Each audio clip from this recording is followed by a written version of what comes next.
Here with Michaela Sharp, the #1 long-term care agent in the entire country. It's a real honor to be with you, Michaela. Thank you. And you did a terrific job on your series. We're excited about this series. And Michaela, tell us, how did you get involved with long-term care? Of all things, I got to be honest with you, I don't think that would be my first choice, but it's so important, it's so necessary. What made you do it? Well, I kind of recognize that the one thing that I believe boomers miss when they're planning for their retirement, they're looking at their pension, they're looking at how many more years until I retire, they're considering what they're going to spend in retirement, how much they need in retirement, and the one thing I think that they miss is, what if I get sick?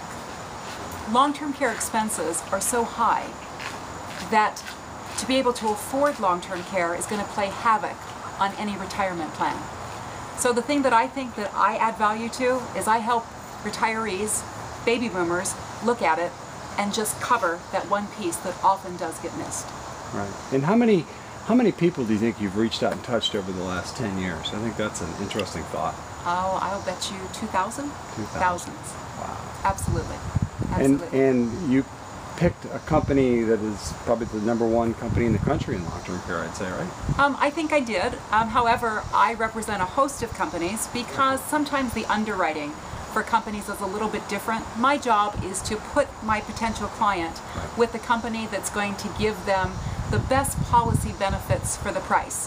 And sometimes that is with one company, sometimes it's with another. So I just really contour the offering to what my client needs. So an underwriter, I know what an underwriter is as a mortgage person, but what is it as a healthcare? What they're doing is they're making sure that their applicant is in good health. And by good health, typically what I mean is that they don't have any big diseases, that they're not currently suffering from congestive heart failure, Alzheimer's, dementia, AIDS, and the like. You have to be in relatively good health in order to qualify for long-term care insurance.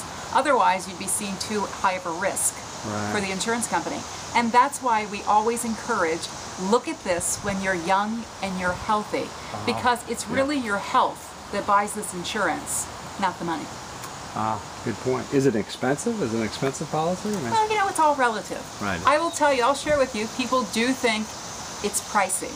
But when you consider that the average cost of care today across the country is about $200 a day or $72,000 a year, and that cost continues to go up year after year by about 5%, the premium that you pay pales in comparison to the benefit that that policy can pay off, whether you need that care in 10 years, 20 years, even 30 years down the road. Is a policy transferable? Let's say that, God forbid, someone were to die in a car accident and they had a long-term care policy.